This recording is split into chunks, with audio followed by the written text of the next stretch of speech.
Welcome to DCMU Theme Park News. It's been a while. It has been a while. Today I'm going to be reviewing Blackpool Pleasure Beach. So, went to Blackpool Pleasure Beach a good month or so ago now, a couple of months ago, and I've got to say, the park on the whole, the operations were great. What I will say is, first little tip of the day, if like me you're travelling from a good distance, always make sure you park in a proper car park. To be fair, best car park is in Pleasure Beach itself. The entrance to Pleasure Beach is the cheapest of all the car parks.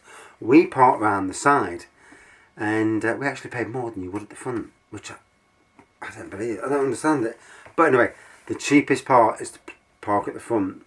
Always make sure you get there well before the opening. You know, you can go for a cup of coffee or something, but get there before the opening. We'll talk about the rides then. Book online before you go. If you know you're going on a certain date, and regardless of the weather, you know you're going, book online, cheaper price. If you're going for a 2-day stop at 2 days on the theme park, 'cause it's such a big park, you could do 2 days. Definitely book in advance. Look for a reputable hotel. Always read reviews. You know, we've been in 2 or 3 hotels down there over the years. One where there was noise and commotion at the hotel. There was police there, and we didn't even know. We was fast asleep.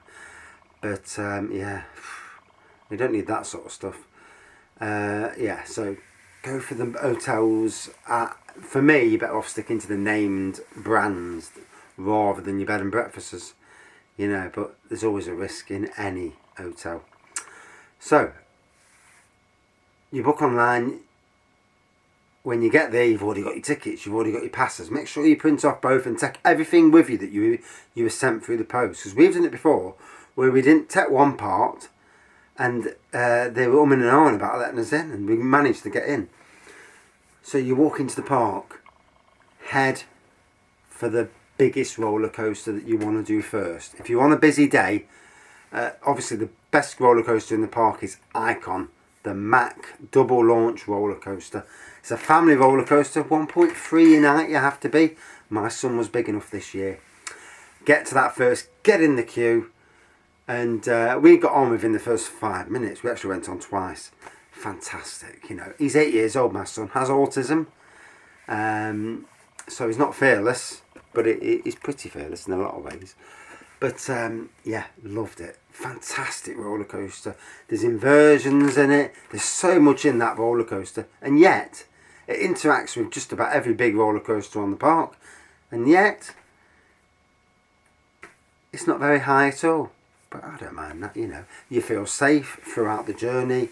You know, the queue times go down really well. The operations are really efficient on that.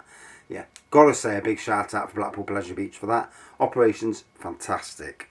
So, getting Icon out of the way. It's a must go on. While you're in that park, do not miss out on that roller coaster. Next roller coaster, the big one. For me, tallest roller coaster in the UK, was in the world when it was opened. It's a bit juddery, a bit rattly when you're on it.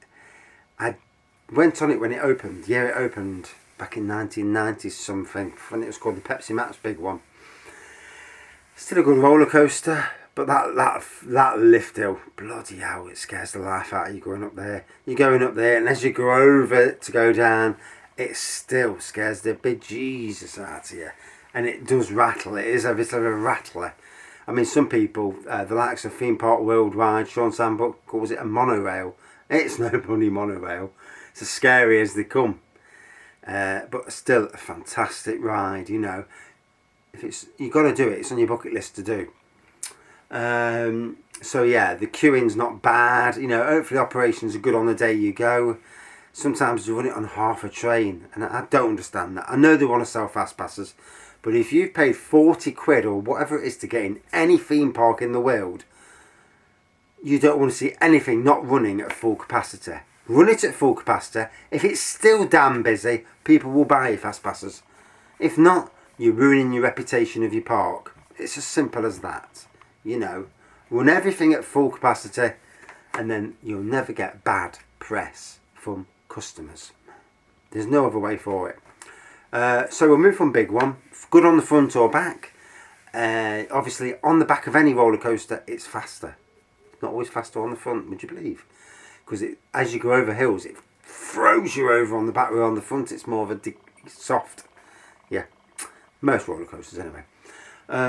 So from the big one, Grand National. My God, if you like rough wooden roller coasters, the back is your area. If you don't like it so rough, stick to the front.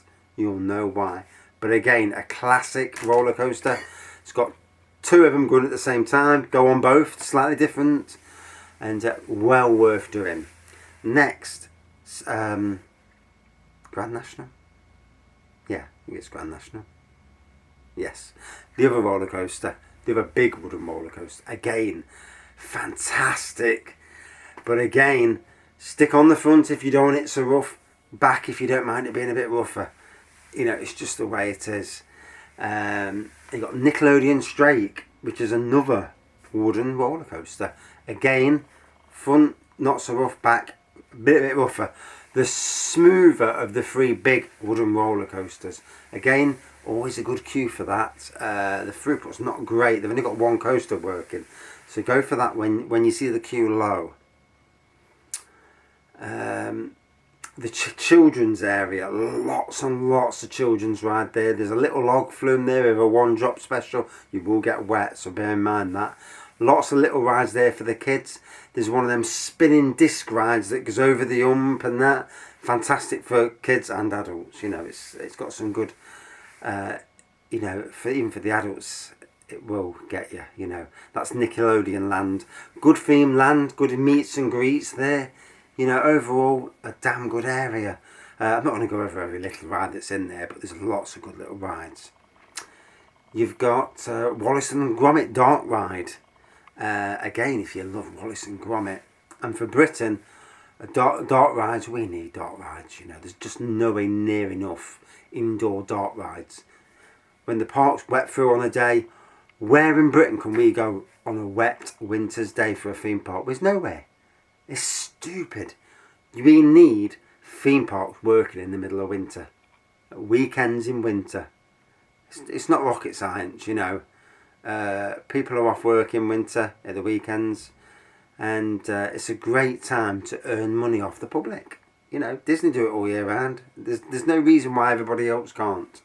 You know, and Paris is no warmer than Britain. So, you know, if Disneyland Paris can have a theme park, a Disney theme park, Britain can have the same, you know.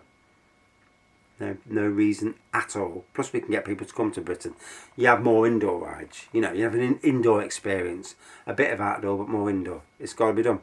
So, moving on. Revolution.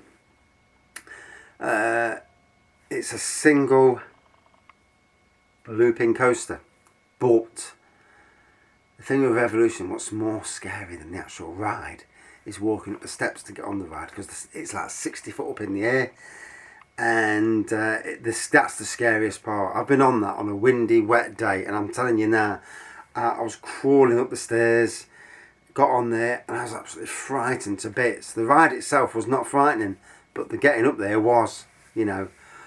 Oh, and a good ride, good roller coaster. Good forces going forward, good forces coming backwards. Good roller coaster. Avalanche, the I can't remember what you call it now. I can't remember what it's classed as. Toboggan roller coaster. That's it. I got it out in the end. Again, runs on 2 trains on good days. Fantastic roller coaster. You know, you really have got a classy coaster. Sitting at the front of that, you're scared that you're going to come off the track. Brilliant coaster.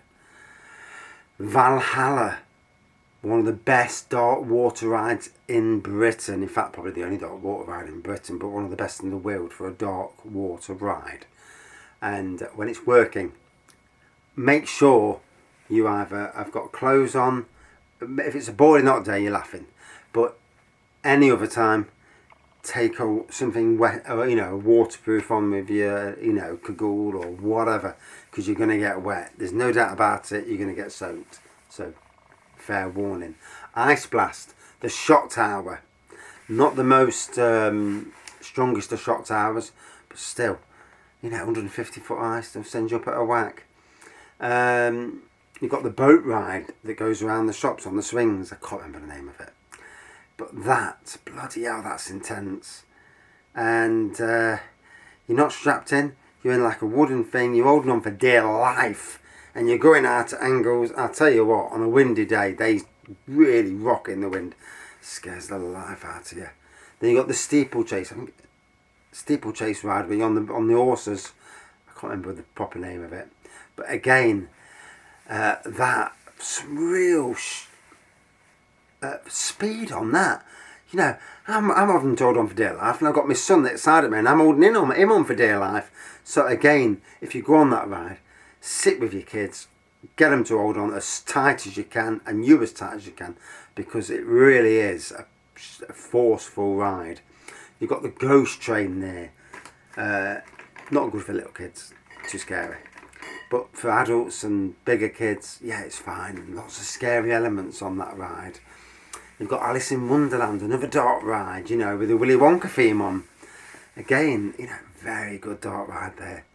You've got the Red Arrows and this, is it called Skyforce? And again, that's brilliant, where you can rotate it in mid-air. I haven't actually had the balls to go on it yet. I don't like how high it goes, and I'm certainly not rotating it. You see some people have done it 70 times rotating. You think, are you mad? I won't rotate it once. I'd be like, whoa, no chance. But each to their own, obviously. Oh, I can't remember the name of it now. You got the one from Southport Beach, the one that's similar to a Nemesis. Can't remember the name of it.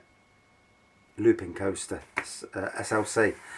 And even that is a good, it's a good coaster. A lot of theme park enthusiasts don't like it, but it is a good coaster at the end of the day. Thinking where else in the park? I think I've just about covered it.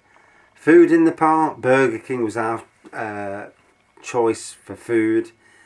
Lots of meet and greets. Obviously, you got the little not go-kart, but like where you're driving your own car round. You've got the train that goes around the length of the park.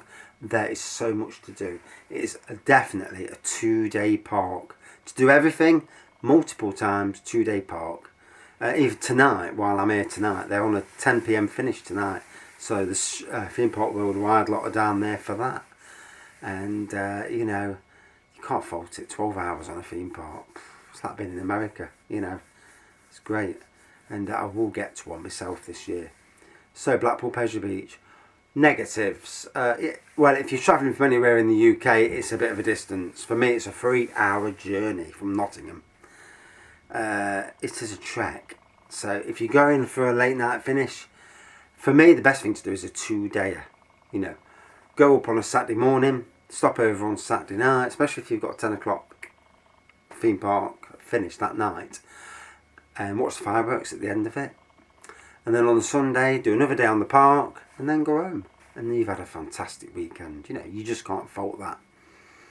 Absolutely immense, I went a few months ago, and we had a fantastic day. Can't fault it. It was lovely and hot. We picked a fantastically warm day to go, and we had one of the best days we've had. The queues were decent, decent length, but we managed to get on everything we wanted to, and that's all that mattered to us. Got on Icon multiple times. Didn't go on the big one that day, even though I've been on it countless times before. I just didn't fancy it. After I went on the previous time, it was so rattly, it scared the life out of me. But I went on every other coaster on the park. Took my little on all the coasters and that he could get on.